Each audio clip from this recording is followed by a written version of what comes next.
Hey buddy, hope you're traveling well.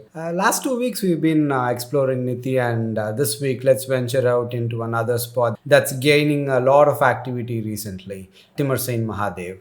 Most of you would be aware of Amarnath in Kashmir. For the ones that don't know, it's a natural ice shivering like formation that occurs in a cave in Kashmir. Timbersain near Niti is gaining popularity for the same reason. So, in winter, what happens is an ice shivering forms in the cave, and people all around Garhwal and recently other parts of Uttarakhand flock here in winter. A major part of the valley is snowed out during winter, but what people do is they get down from their vehicles and continue the snowed path on foot. The whole thing started with a Sherpa. Many years back, a Sherpa got caught in between a blizzard. A blizzard is basically a snowstorm with visibility almost nearing zero. He was desperate to find refuge among rocks in the valley, and he ended up in one rock formation. So the next day, when the weather cleared up and the sun was up, he was able to see where he landed, a cave that has an ice shivering, and he rushed to Niti village to reveal this cave. And since then, the number of pilgrims visiting this place has been increasing steadily. With the roads in good shape, and over the past few years, the visitor count is just getting exponentially high.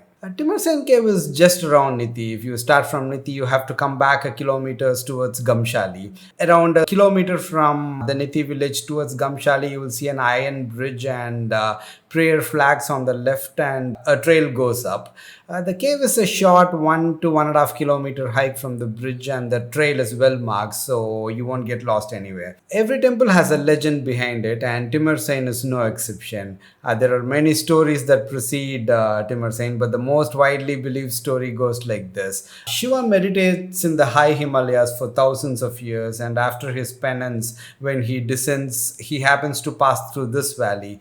After thousands of years, seeing nothing but rock and ice, this place was like an oasis with green pastures and flowering plants. A valley so beautiful that he decided to stay there for a while, and it was in this particular cave that he meditated in spring. If the valley could make Shiva stay, I'm sure it's going to leave anyone else speechless. See, apart from the legacy part of it, for me personally, Timmersain is it's something that I've never seen before in the Himalayas. See, the thing is, I have never come across the stalactites formations in the Himalayas. Timmersains is a very young stalactite cave. You can see the stalactite forming on the rocks up, and when it rains, the entire cave is dripping with water all around. If left untouched for a few tens of thousands of years, it could become something like the caves in Meghalaya, and I can't imagine a stalactite cave with a frozen shivling inside it. If you're planning a trip to Badrinath in May, adding 2 days to the itinerary to get to Niti and back, you could possibly see a Badrinath and an Amarnath in the same trip. That's it for this week, and see you next week with another video. Until then, travel more, travel safe. See you, buddy.